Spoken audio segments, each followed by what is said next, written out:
Here we go. Pack number 4. Collection's starting to look better and better after each pack, man.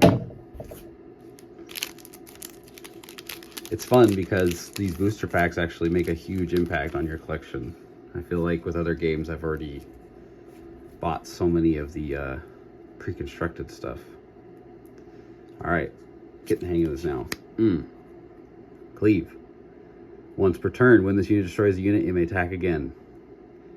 At the common level, this might be one of the best card advantage cards possible for these melee classes, especially Barbarian Fighter Knight. In the Grok deck, this card can easily help you recycle a unit and get its cost back. So, I mean, especially if they can't answer that unit the next turn, and you get to activate Cleave twice on 2 different turns. Even if the unit dies at that point, you still got a lot of value. Speeding up that clock. Good card. Blackwood Scout. The blue 2 defense should not be slept on.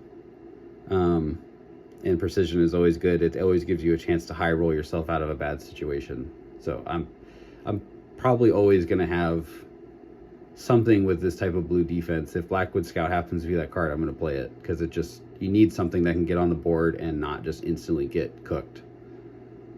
So he effectively has, 5 health against a mage deck, which is really strong. 5+ if you think of the resistance triggering multiple times. Shortbow. Alacrity is cool. Alacrity plus precision is really cool. This is another way that green decks can get a chance to roll themselves back into a better board position.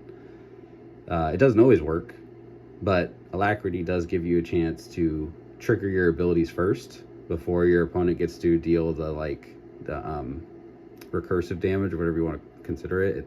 It is, in a game where everything's a fair trade, this one definitely helps break the stalemate a little bit by getting an early trade that is advantageous for you.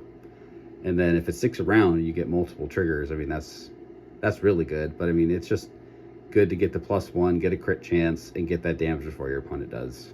That's probably the best part of this card. Grimescale Mystic. Potent. Ramp. So this guy can cast 4 mana mage spells, wizard spells, I should say. So in the right deck, I mean, this guy gets out there and his casting ability is always going to be slightly stronger than his mana cost. So yeah, stat line is decent. He's a little soft, but if he sticks around and gets you a potent cast, 3 or 4 mana cost, that's pretty strong. Le Colosseum. So this one, the key to this one is having units that survive combat.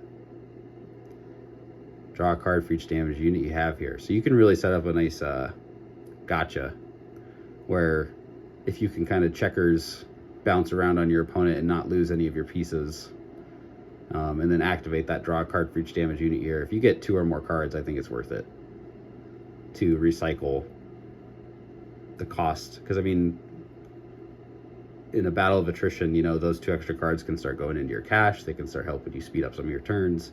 They're going to make sure you hit your guild hall drops. So, strong. This is one of those, the more and more I see these 2 victory cost victories, I almost think more and more of just taking these over and not having any intention of capturing them, just because their minus abilities are so much stronger than, unfortunately, than 2 victory points, because a lot of times 2 victory points makes the math more complicated later, whereas if you just use this for its minus and maybe kind of hedge on being able to capture this later, might be stronger. So something to experiment with.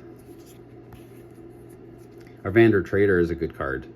Backstab with green is going to be deadly. So if he can stick around for a while with that 5 health, especially in a deck where they can't, I mean, in a green matchup where he gets to match up against non-green defense, it's going to be very, very effective. So 5 health also makes him stick around for a minute too, which is good. Corrupt Lineage. Look at that art. Banish the top card from target crypt. If it's an opponent's, they must discard a card from their hand. So think of this as like early game disruption. It could be late game disruption too, I guess, if the top card of the crypt happens to be what you want to get rid of and maybe the opponent has a small hand. But I think early game, this card can really disrupt an opponent that wants to get a unit in its crypt early, or wants to possibly have some kind of engine out of the crypt. I mean, this card is always good at, it's probably more of a sideboard card, but once you know that you're up against that matchup, I think this card's really effective. Oh, wow, we pulled a leader? Awesome. Well, this is the first leader I've gotten outside of the starter sets. Haldrick Ironbraid, Dwarf Leader. Cool, so I can build a Dwarf deck now. That's sick. 18 health. Fighters, Shamans, and Tradesmen. That seems good. Like I was just saying, fighter cards seem really good. I got the Deep Delver in the other pack. Tradesmen are always good. And Shaman. That gives him some blue. Cool. Once per turn, gain renown in an area when you play armor, skill, spell, or weapon. Once per turn, give a unit intercept. Cool. Okay, so he's going to be an Equipment Matters deck. Armor, skills, spells. He's going to be Equipment and Skills Matter deck.